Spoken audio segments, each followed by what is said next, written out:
What it do, y'all? This your boy King Eric, the media assassin, coming at y'all with another video. Subscribe to that like button for me here, man.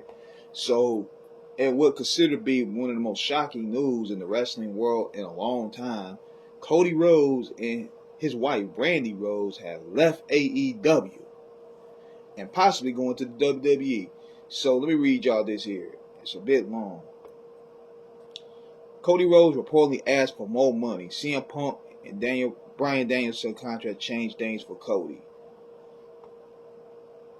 On a recent PWTorchVIP.com audio show, Wade Keller gave some insight on what led to Cody Rhodes and Brandi Rhodes splitting away from AEW.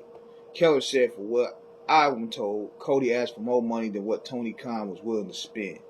Keller continued, "It's weird because it was 9 months ago Tony might have signed him for what Cody was asking for, or at least negotiated in good faith to a reasonable compromise. But Cody became a bit more of a liability. Tony publicly would say, and he told me that Cody still drives numbers, so I'm okay, but that's not the biggest compliment." I'm like, oh, I love Cody. We're on the same page. I was just, well, the undercurrent of what he was saying was, yeah, he's a headache, and every segment is a car wreck. But he's still drawing numbers, so I'm guessing I'm okay with it for now. That's how I read. I kind of read between the lines of his choice of wording. I think the segment with Brandi 2 weeks ago did not help either. Did not belong on TV. It was just a disaster. But there's been a lot going on with Cody pre-pandemic. Cody was in the forefront of productions, meetings, and really involved. Keller also talked about how Brandi Rhodes was viewed backstage. He said, so I'll just say this. It just sounds mean, but nobody has anything nice to say about Brandi Rhodes and her disposition or popularity behind the scenes. And I'm not saying that with any personal satisfaction or her preference for her to be liked, not liked. I'm just telling you, when I talk to people, Brandi has not been seen as an asset on camera, in the ring, or behind the scenes. And it also means that with Cody, because people like Cody, pretty universally like Cody, even people who say bad things about Cody like Cody, if that makes sense.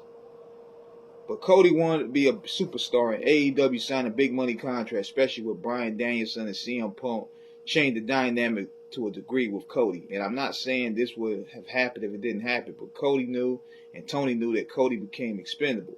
He went from a clear, accessible top-tier guy, top-4 talent guy, and Cody was fine, obviously, with Moxley being signed and with Jericho being signed.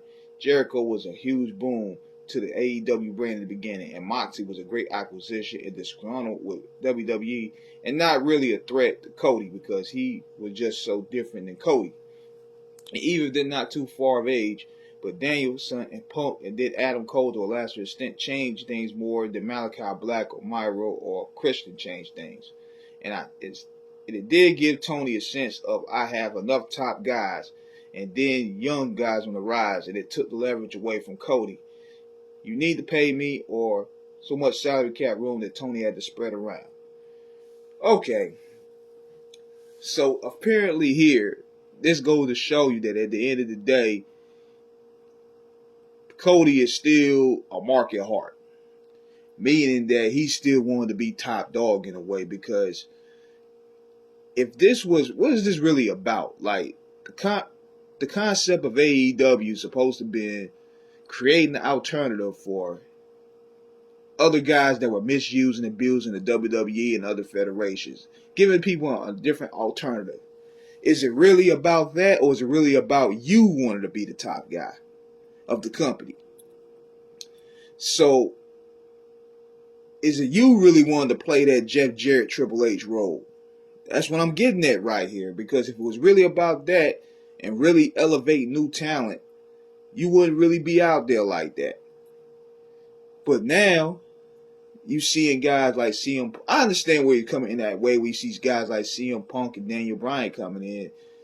You want to make more money, but it seems to me that you want to be more on the camera. You want to be more in the title picture now. So it's like, okay, so where are we going with this? I thought it was about the business. It was about building the company up. It's weird to me seeing somebody that built a company that's supposed to be an alternative all of a sudden leave and go back to the competition that they've been shitting on.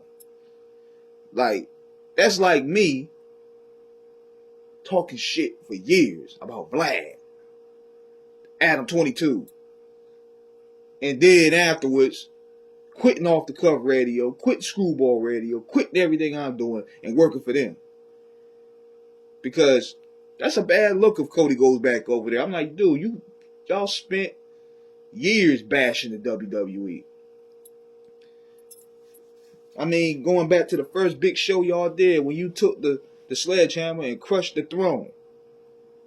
You had everybody hyped up and following y'all lead to TV deals and believing in the AEW. You gonna go? You really channeling your Triple H. Because Triple H did the same thing when he was leader of DX and he joined the corporation. You left your own team.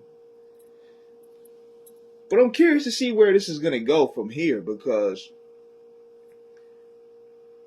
they're saying that the old school storyline NWA, WCW feel was from Cody, whereas you had the weirdo indie mark vibe from a lot of these other dudes. If they lose that, they're gonna lose a lot, man. Because see, man, about wrestling is about storytelling. Wrestling is about storytelling and characters. It doesn't sell realism no more, because people believe it's fake. So you got to sell stories. You got to sell believable characters. And if Cody had a key role in a lot of that, it's going to be a big loss. And I think it's also the fact that he wanted his character to be widely accepted, but nobody was accepting it. So, let me know what you guys think in the comments. King Eric signing out. Holla.